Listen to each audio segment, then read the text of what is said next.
So today we have the NM USB botminer.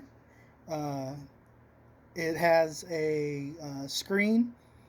It's also a handy USB device.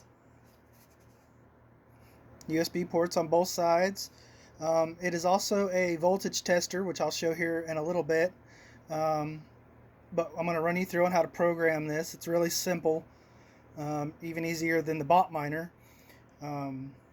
Basically all you do is you plug it in, you'll go to the Wi-Fi manager like you did for the botminer and set it up just the same, and again I'll show all that here in a few minutes, and then it'll show up on the screen and show you what it's doing. So here we go.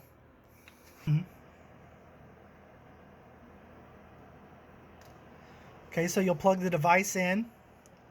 It will boot up. Give it a second here.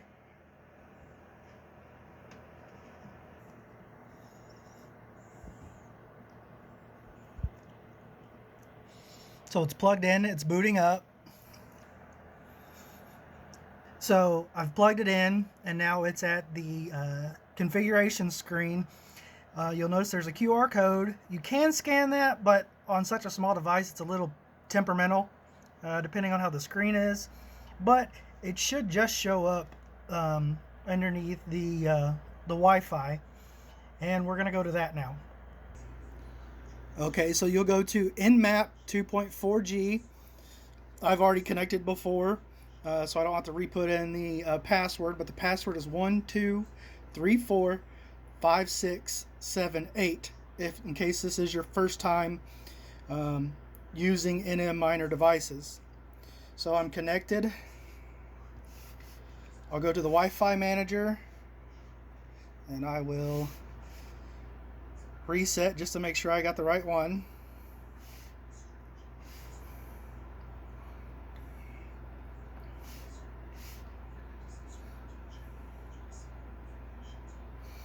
And again, you are going to select your Wi-Fi. Alright, so on a fresh install, you're going to click on your Wi-Fi name, whatever it may be. You're going to input your password, which I've already done. And then public pool should be the primary pool. And if this is your first time doing it, the screen may look a little bit different depending on the update that you have. Anything past 1.1 will look like this. You're going to just double check and make sure your pool's fine. The main thing that has changed is you now have to add the Stratum plus TCP or SSL depending on the pool.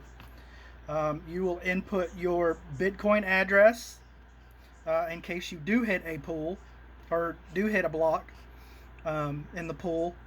And then a little side note, if you add a ./miner name at the end on the, of your Bitcoin address, it will show up as that name on whatever pool you are on.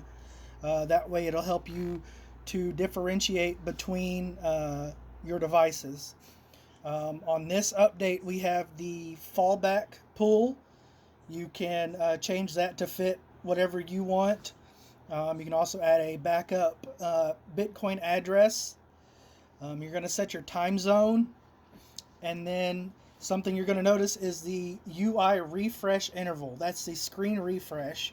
You can set that to just about anything you want, and it'll cause the screen to switch through the different displays.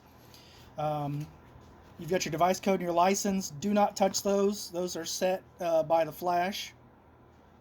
And then another thing is, depending on your computer, you can either select or unselect the screen rotation so that you can read the display whenever it's plugged in. Whenever you're doing that, you can also choose to show the Bitcoin address or not. That's up to you. Some people like it, some people don't. And that's what it is. Once you've got all that information put in, you're good to go. Hit save, and then it's going to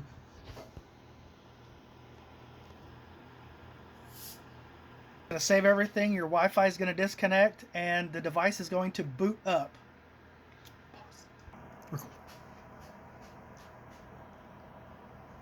Perfect. All right, and now it is booting up. It is connecting to the pool. It is currently waiting to connect. There we go, it connected. And then it's going to flash through the screens. And there's the voltage regulator. You can plug into here with a USB to your phone. It'll show you the wattage and the voltage that your phone is drawing, or any other device. It's at 5.12 volts at the moment.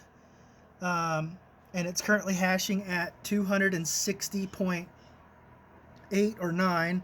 Fluctuates a little bit because this has the latest update on the kilohash, which is kind of nice because it shows that to you even whenever you're not in the other screen. Yeah. Here's the other screen here. It shows you whether you've hit a block or not. Shows you some of your information, your IP address, also your kilohash on this screen as well. And then on the top there, which my screen is a little offset for some reason, it will show the Bitcoin price as well, and that will scroll as the Bitcoin price changes. And that concludes the video. Thank you.